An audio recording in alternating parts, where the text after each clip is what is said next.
Good evening. Lovely to be here. It's actually wonderful standing in the back. It's actually, you see all these sort of, you see the music group smiling away as they're doing that last song, and everyone else dancing around. It's great. And no one sees the embarrassing dancing I attempt to do. So it's even better. If you've got a Bible, if you could turn back to Colossians 2, that would be really helpful. Gareth, is your mic on?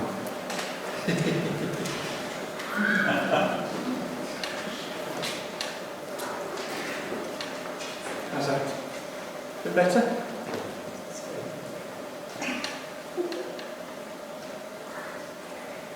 A bit better? Coming through? I can hear you. Go that, I'll use that mic. Sorry? Is that mic? Is that, I think it's coming through, isn't it? Yeah, it is. It's coming through, yeah, okay. Why don't we pray as we begin? Lord Jesus, we thank you for all that we have already participated in. Thank you that we've got voices to sing your praises, bodies in which to dance, to celebrate your goodness. Thank you we've got ears to listen, to hear your prayers being spoken, and to hear the testimony of John. Lord, what a delight it is to be able to be with all your people and to celebrate your goodness to us. And Lord, we pray for this time ahead now, that as we think upon your word, and we think upon you and our story and your story, that you would enliven our hearts and minds, that we would continue to celebrate your commitment to us and our commitment to you. Amen.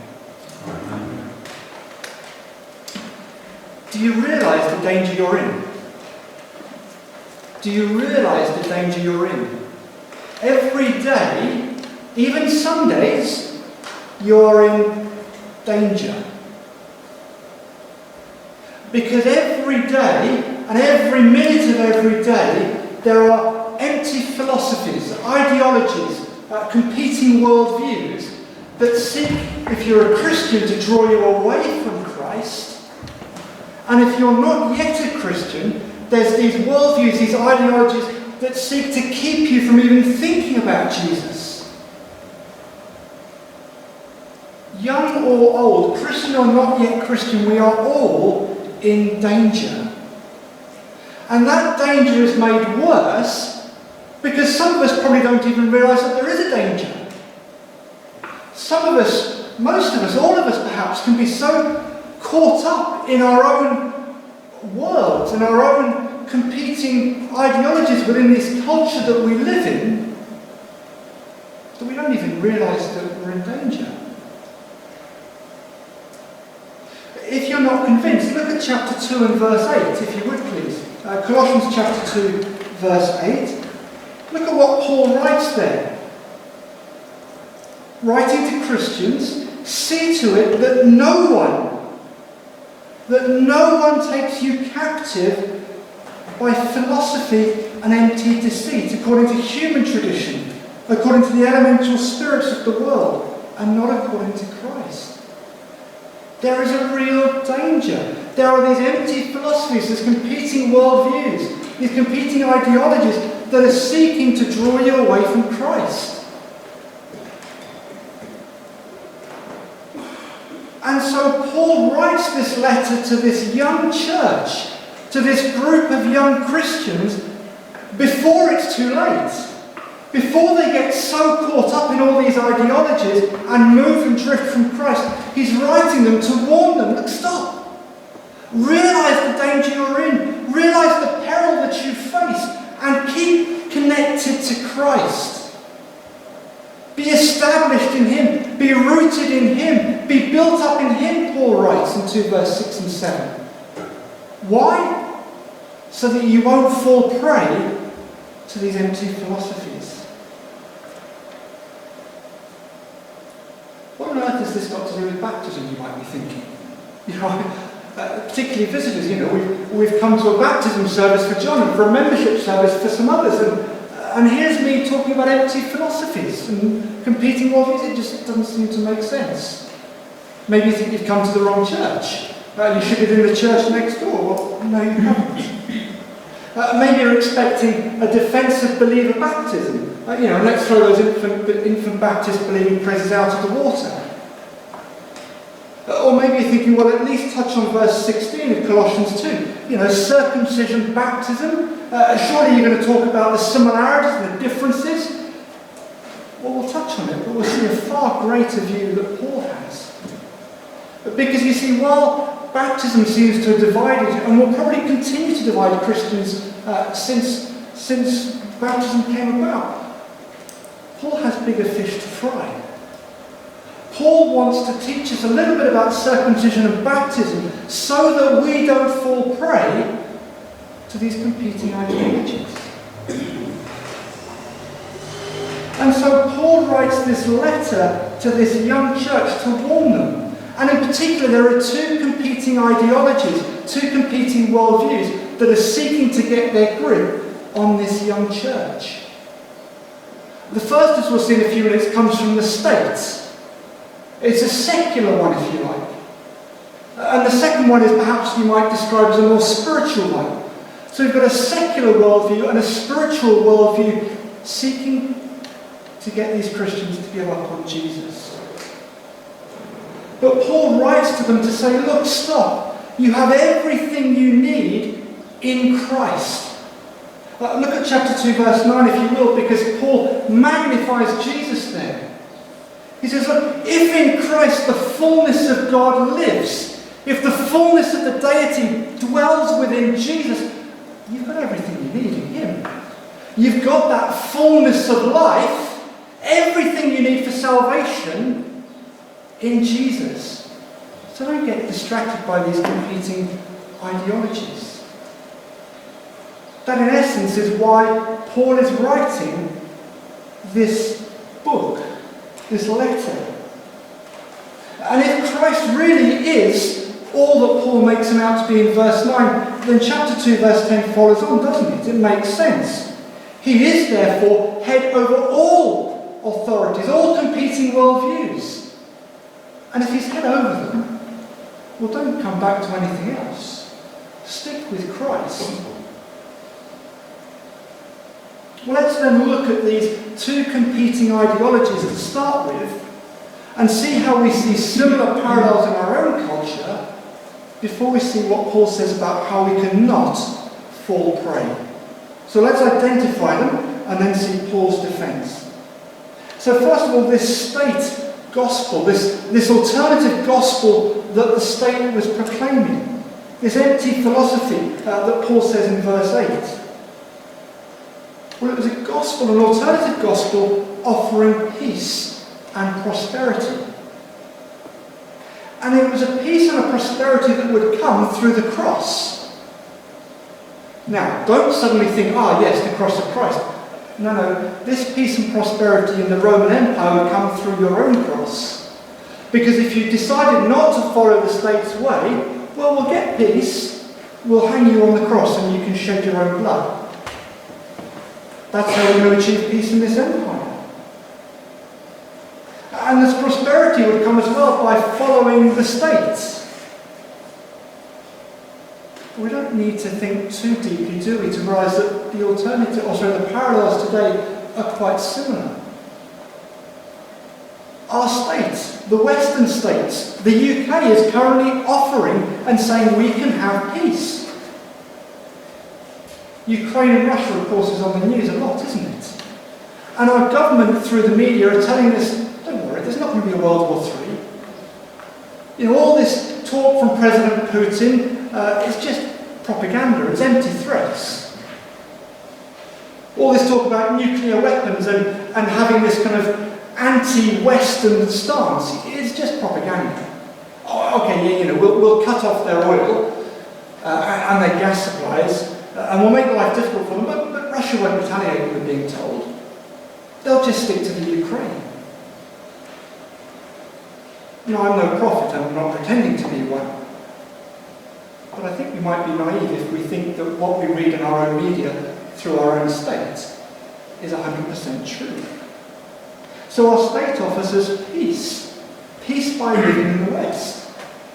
And in a very different way, we're also offered prosperity. Think to whichever supermarket you last shopped in. Aldi, Lidl, Sainsbury's, Tesco, I don't know. But how many varieties of those basic goods are there? Very occasionally, I do our family shop for the week. And I actually went to Tesco the other week, and and Ali has given me my list of things I need, and it says cheese. And there's this cheese, there's that cheese, this is just cheddar, mild cheddar. 4 or 5 different varieties of mild cheddar. I mean, it's all coming from the cows, isn't it? It's all just milk churned up. Or your sausages. How many varieties of sausages could you possibly want? Actually, it's a relief at times to go to Aldi when you've only got one sort of cheese and one sort of sausage. I can recommend it. But go beyond your supermarket. What about your cafes? I tried to Google how many cafes were there in Bedford this week. It didn't tell me. Instead, it just listed all the different cafes through Google. To get our essentials, our coffee each day. And if coffee's not your thing, then maybe technology is. We were on holiday up in Harrogate a few weeks ago. I just walked down the high street of this town that I hadn't been to before, and 3 out of 4 shops in a line were all selling different sorts of phones or computers or tablets. We live in a country, in a culture that is prosperous. We're told we deserve this prosperity. It's ours. But if we think that this state alternative gospel, this consumerism, this prosperity or this peace that the state offers is really going to offer us this fullness of life, then come back to chapter 2, verse 8, and look at what Paul calls it. He says it's an empty philosophy. Can I have the slides working? Can I have the one in the boxer, please? If you're into your sport, maybe you saw that last week Tyson Fury, the British world heavyweight boxer, retained his WBC belt. And after that, he's decided to retire. And here's what he said about his retirement. I'm healthy, I still have my brains, I can talk, I have a beautiful wife, I have 6 kids, up team belts. I have plenty of money, success, fame, glory. What more am I doing it for? What more am I going to do in boxing? Do you see, it just oozes peace and prosperity. I've got everything I need. What more could I need? But if we begin to think that this is going to give us this fulfillment, this satisfying, filling life, Paul says 2 verse 8, no, it's an empty philosophy. It's deceitful ideologies. Or we've got our state agenda, our state gospel, haven't we? Another empty philosophy when we think about gender and sexuality. We're told, aren't we, that the highest authority in our culture is myself. As long as I'm true to myself, I'm doing the right thing. I might be born a woman, but choose to identify as a man, and if I want to go through the changes necessary to become that, then nobody can tell me otherwise. I'm my highest authority. And we'll make sure that we can get this through by silencing the critics. And how do we silence the critics? Well, we put a bill through Parliament. Can I have the next slide? So this is from the government website. In this act, this government act, conversion therapy, which is anybody who decides to make a stand and say, do you know what? I'm not convinced that you going through that gender change really is a good thing. That is now illegal. In this act, conversion therapy is any practice aimed at a person which demonstrates an assumption that any sexual orientation or gender identity is inherently preferable and which has the predetermined purpose of attempting to change a person's sexual orientation or gender identity or suppress a person's expression of sexual orientation or gender identity. That's the state. It's the state gospel. It's the alternative good news that our state puts out. But come back to 2 verse 8. What does Paul say? It's an empty philosophy. But it's an empty philosophy that we're in danger of buying into. Because this is going to silence the church. Or if it doesn't silence the church, it will probably give fines and perhaps possible imprisonment for those who speak out against it. Don't think that because we live in the West and we live in a nice, peaceful country, that we haven't got opposition to the gospel. Don't think that those empty philosophies are those extreme Muslim countries. No, it's before our very eyes, which is why it's so dangerous, isn't it? Because we probably don't even realise it's happening.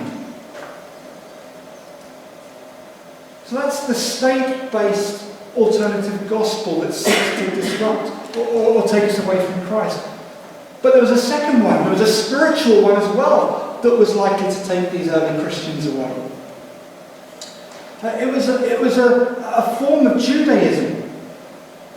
Look at chapter 2, verse 16, and we can see some of the hallmarks of it there. There's food and drink things going on. There's festivals, new moon celebrations, or a Sabbath. Or in chapter 2, verse 20, in the second half of the verse there, we think about regulations to submit to. Or into verse 21, there's rules: don't handle, don't taste, don't touch. So there's this sort of Jewish flavour, this Old Testament flavour to this spiritual alternative gospel that the Colossians were likely or in danger of falling into. But what's that spiritual dimension today that might be getting us to give up on Christ? Have the next slide. This is from the Westmoreland Gazette up in the north of England, a newspaper, and this was an article just about 12 months old. Spirituality is more popular than religion these days, as young people value personal experience and encounters with the divine over taught belief systems.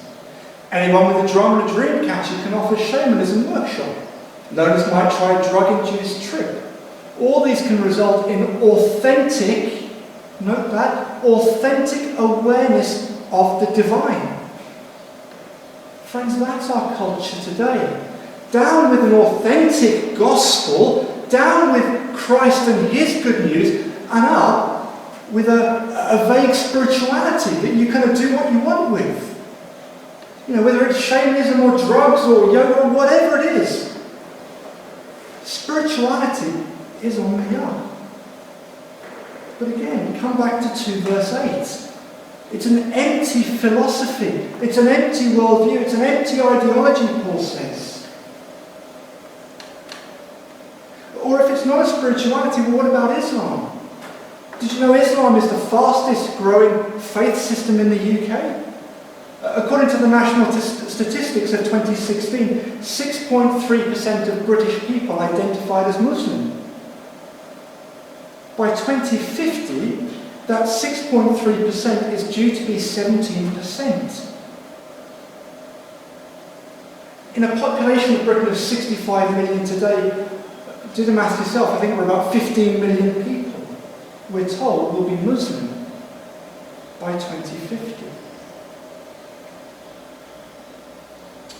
Or another, an incredibly dangerous cult that sounds so similar to the gospel is the Shincheonji cult, originating in South Korea, but now gone global. A way that they get you in is by offering a Bible study. And just listen to what one person who was a newborn Christian who experienced them and was in danger of falling into the trap of their cult, listen to what she has to say. Up to 30 minutes ago, I had no idea that the Shincheonji was a cult. I grew up in a church but was never saved until about 6 months ago. I've really been on my own during these months of lockdown, and I was praying to God for a community of believers. 2 months ago, a girl messaged me on Instagram about a non-denominational Bible study group that met on Zoom, and it felt like God had answered my prayer. Fast forward to a few weeks ago, and the Bible studies are kind of rubbing me up the wrong way, especially because they were always focusing on prophecy and fulfillment. However, they kept saying that we shouldn't just accept what they said, but we should test the scriptures to see that what they were saying was true. And I thought, well, false teachers wouldn't tell me that, would they? Today I attended a class of theirs, and the message really didn't sit right with me. I realised that they check almost every single box mentioned. I realised that they tick almost every single box mentioned regarding false teachers. Today in class they told us that we were past the introductory levels and we're going on to deeper content. And they raised a whole bunch of questions and implied that the answers did not align with the Bible. They haven't told us not to tell others about it, but they don't allow any typed recording of the class by students. They keep saying that everyone else, other pastors and teachers, are interpreting God's word, the prophecies, the wrong way. And the class will go in depth with the Bible. So in depth that it will be scary sometimes. And now she's discovered that their leader in South Korea, called Mr. Lee, is also now known as the returning Christ. But that's not mentioned until the 5th, the 6th and the 7th Bible studies, by which time they think they've put you in. So whether it's a state-based alternative gospel or a spiritual alternative gospel, we need to recognise them as exactly that, empty philosophies that will lead you away from Christ.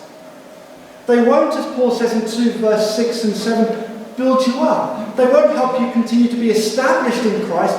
They'll get you to drift from Him. And so Paul says, be aware.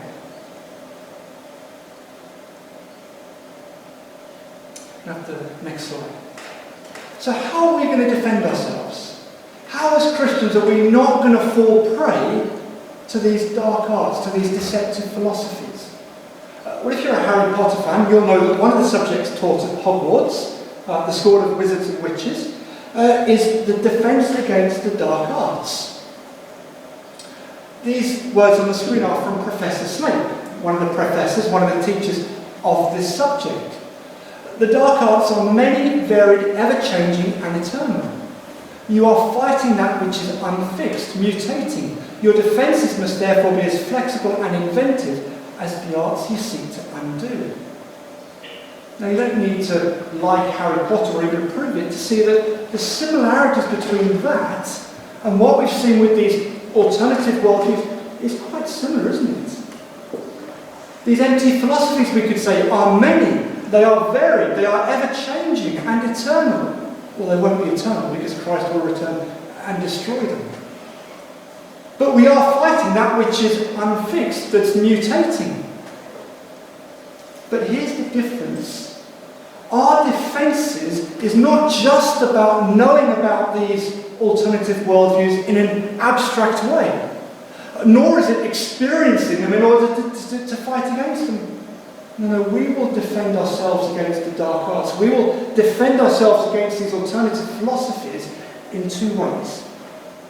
First of all, by knowing Jesus more, and then secondly, knowing ourselves more, and how our story is so tied up with Jesus' story. Knowing Jesus more, knowing ourselves more, is how Christians fight these empty philosophies. And we can see that first one, we can see Jesus clearly in verse 9. Look at what Paul writes about Jesus there. It's a wonderful statement.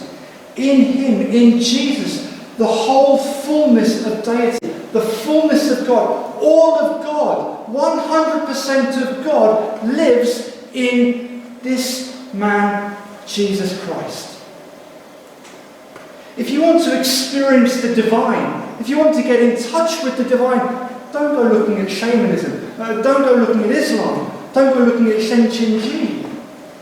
Fix your eyes and your hearts upon Jesus.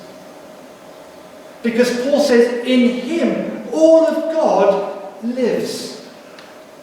So that first Christmas, when you look at the baby in the manger, don't just see a lovely little baby, a boy. In Him, in that baby, the fullness of God dwells. He's not 50% God and 50% man and somehow they kind of fuse together. No. Jesus was like us in every way, we're told in Hebrews, but without sin. And He is the exact representation of God. If we want an experience of God, fix your eyes and hearts upon Jesus. People whose job it is to work out what a counterfeit note, counterfeit money, are trained to fix their eyes upon the genuine article. You know, take a £50 note. Fix your eyes upon a genuine £50 note. Get to know what it feels like. Get to know where the watermarks are or the metal coming through it. Get to know the exact picture. That, they're told, is how you're then going to recognise a fake. By fixing your eyes and your mind upon the real thing. Well, so it is for Christians. How will we recognise fake alternative worldviews?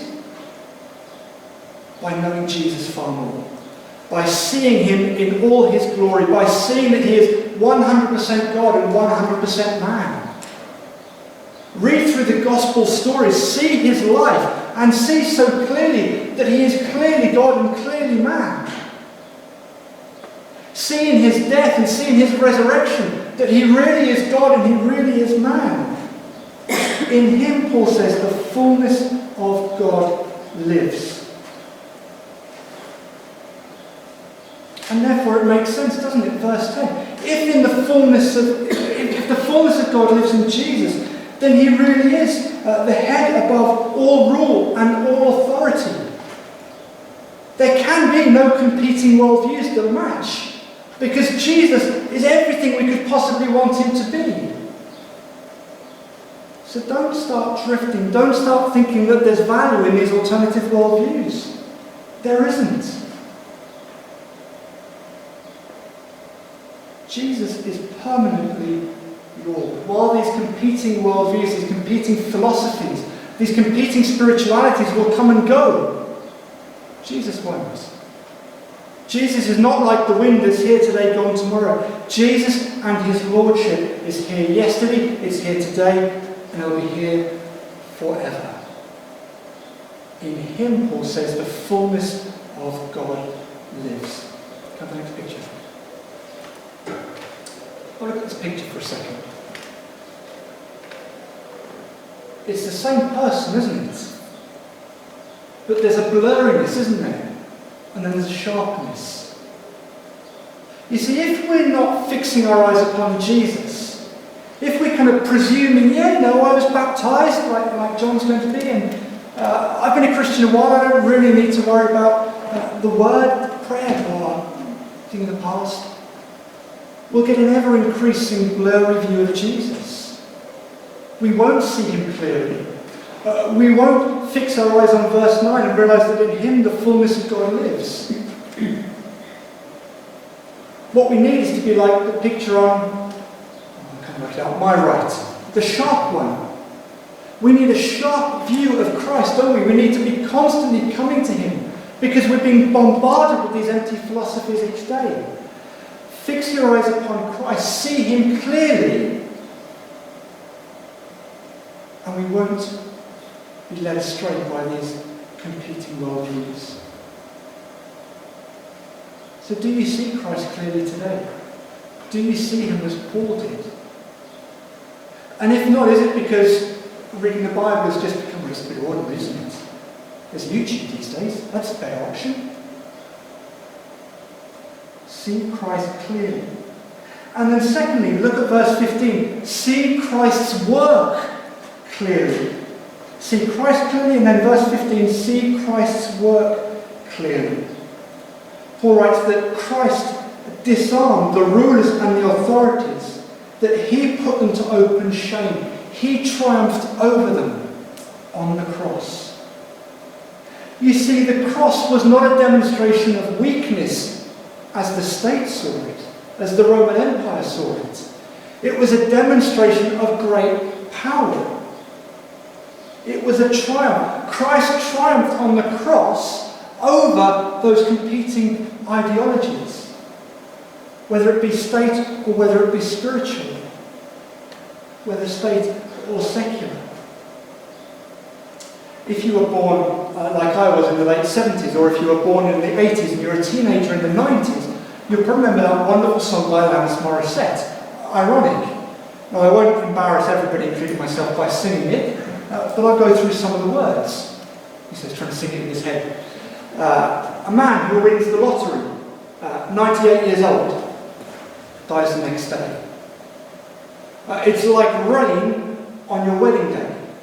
It's like a free ride when you've already paid. Isn't it ironic? And so it goes on. Well, verse 15 is an absolute irony, because the Romans thought that they had triumphed over Christ. You see, the Roman procedure was that anyone who was an enemy of the state, particularly if they were a popular one or a powerful one, well, they would be led through the streets with a chain around their ankles. And there'd be crowds on the side watching this man being led to his death. And of course, if you were there in the crowd, you get the message: rebel against the state and we triumph over you as you're led to your death. But you see, Jesus to the Romans was just a common criminal, a bit of a distraction. He didn't even get that honour of being led through the streets. He was just taken out to the cross, where the Roman state triumphed over him in defeating him by hanging him on the cross. But you see the irony there in verse 15. Paul says it's the absolute reverse. This was no state victory over Christ. This is Christ being victorious over the state, and then over all powers, over all those dark forces, over Satan. All those enemies of Christ, all those competing ideologies are being defeated at the cross. Christ is victorious. Do you see Christ's work clearly today? Because if you don't, these empty philosophies will get you. If you don't realise the effects of the cross, which Paul puts there in verse 15, if you don't, verse 14, if you don't get those effects, you'll drift from Jesus. If you don't realise that all your sin has been paid for, all the debts that stood against you because you've sinned and sinned and sinned, they've been paid for, but only at the cross. And so drift from the cross. If you don't see the cross clearly, you'll drift from Christ. And there's plenty of alternative ideologies out there to get you. So see Christ clearly, see his work more clearly, and we won't fall for these ideologies. But then thirdly, Paul gives us another reason why we shouldn't drift and how we avoid drifting. And we can see that there in verse 11 and 12. Paul says, in him, that is in Jesus, you also were circumcised with a circumcision made without hands, by putting off the body of flesh, by the circumcision of or on Christ, having been buried with him in baptism, in which you were also raised with him through faith in the powerful working of God, who raised him from the dead. So not only do we need to see Christ more clearly, not only do we need to see Christ's work more clearly, we need to see who we are in him far more clearly. Paul says, first of all, there in verse 11, in him you were circumcised. And you go, what is that? Doesn't Paul know his basic biology? Doesn't Paul know that it was only the men who were circumcised who had the chop? And he's talking to a mixed gender congregation? Or doesn't Paul know his Jews from his Gentiles? And, Colossae in modern day Turkey, well, they're not Jews, so they wouldn't be circumcised anyway. Doesn't Paul understand that? Yes, of course he does. He's not an idiot. Because circumcision is far more than a simple chop, a simple cutting off of the skin. Originally it was a sign given to Abraham of belonging to the people of God. How would God's people be marked out? Through circumcision. First to Abraham and then to all his children and to all the firstborn children after that. But you see, the problem was for God's people in the Old Testament is that they kind of took it for granted. They go, we're circumcised, it's all good. Yeah, we've got the promises that God gave to Abraham, great land, a multitude of people, as many as the stars in the sky. We've got it all. Yeah, we're God's people, it's all good. We don't need to worry about our side of the covenant. We don't need to worry about obedience. Because we're God's people, it's all good. You know, we've got the land. And so the prophets through the Old Testament, beginning with Moses, began to speak not anymore of an outward circumcision, but an inward circumcision. Not a cutting off of the flesh, but a cutting off, if you like, of the heart. The need of a purification from sin because of our failures to follow God. Can I have the next slide? So Moses in Deuteronomy writes, "Circumcise therefore the foreskins not of your flesh, but of your heart, and be no longer stubborn." And then a bit later in Jeremiah, "Circumcise yourselves to the Lord, remove the foreskin of your hearts, because of the evil of your deeds." Paul's saying, look, you can be outwardly circumcised, you can play the card of I belong to God's people. You know, I go to church, I must be okay. I've been baptized, I must be okay. No. Now Paul says, circumcise your hearts. And when Paul writes verse 11, when he says, "In Christ, you Christians have been circumcised," it's beautiful. He's saying you have been purified.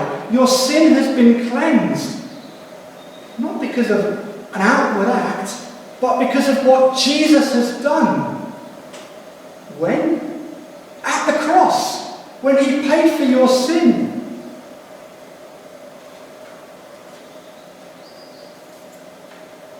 Which is why he says in the second half of verse 11, he's referring to Christ. "In him you were circumcised with a circumcision made without hands." This wasn't about a physical chop. This was about Christ dying as an uncircumcised believer. Uncircumcised because he's carrying your sin on the cross so that I might not have to. Christ was circumcised. Christ was cut off. Christ took that bloody death, all symbolised in that original outward circumcision, so that I might not have to be cut off from God. That I can be united to him because of what Christ has done. So part one of our story is in him I've been circumcised. But then in verse 12, Paul carries on, doesn't he? He says, the second half of your story is you've been baptized. You've been circumcised and you've been baptized. Baptism symbolises how believers have died and risen again with Jesus. We share Jesus' death by descending into the waters and then rising again to new resurrection life. So how do those two parts of the story connect? How does my circumcision and my baptism come together? Well, the physical circumcision pointed to the need for a spiritual circumcision, for that inward cleansing, that inward purification. But baptism symbolises that it's already been done. Baptism symbolises that spiritual circumcision has taken place. Where? Is it when John goes down into the water in a few moments? No. Is it at my conversion? No. My circumcision and my baptism took place on the cross when Christ died in my place. Because my story is Christ's story. When he died, I died. When he rose from the waters of death, I too rose. His story is my story. So if you're a Christian, you have been spiritually circumcised. You have been baptized because Christ did it for us on the cross. So deeply connected is the Christian to Christ and his work that we were buried with him in baptism, fully immersed not in water, but in his death. And we were raised to that new life in him. When he died, we died. His death was my death. His resurrection, my resurrection. Christian, this is your story. Know your story well, know Christ well, know his work well, and these empty philosophies, these competing ideologies, won't dupe you.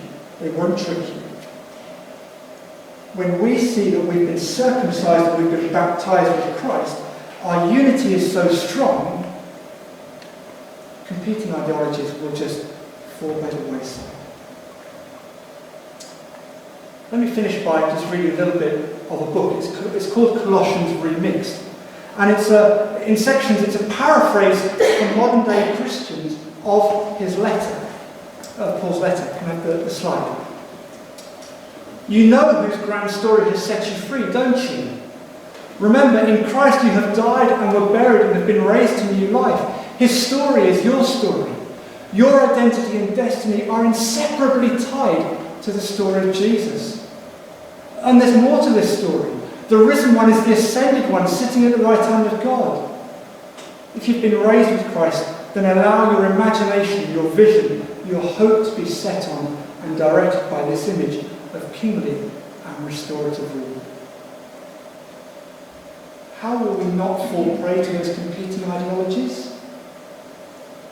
See Jesus more clearly. See his work more clearly. And see your story more clearly. Let's pray.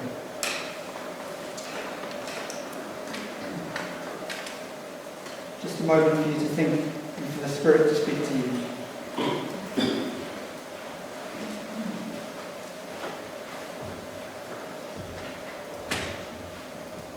Lord, I pray that we would not fall prey to these competing ideologies, these empty philosophies. Lord, whatever it is that we sense is being that we're challenged by our own culture, whatever it might be, Lord, I pray that we'd have a clear view of you. We'd see you in all your glory. We'd see your work as such a magnificent work. And we'd see our story being so intricately tied with you that we wouldn't even dream of following these empty ways. Lord God, help us to fix our eyes upon you, we pray. Amen.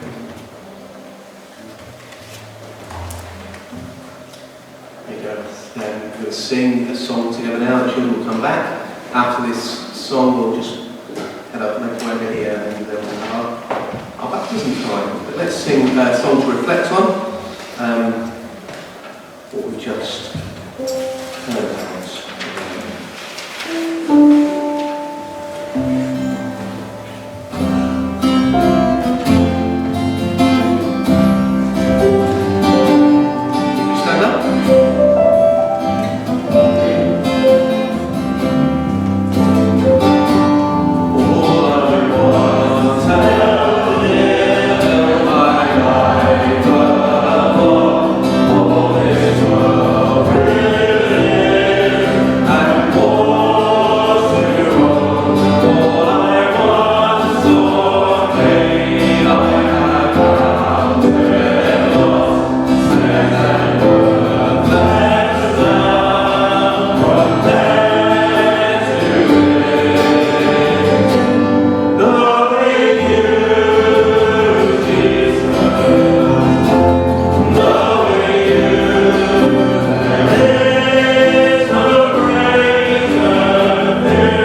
want to make way over here, obviously, it's not, you've got 2 minutes.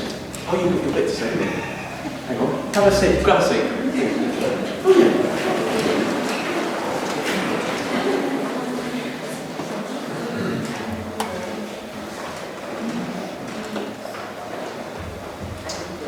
Great finding me in shorts and t-shirts on a Sunday with the church. It's great.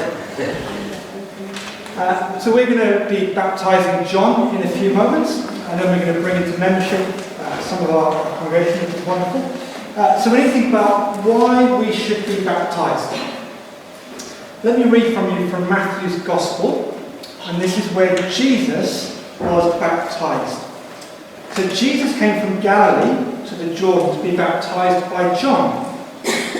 But John tried to stop him.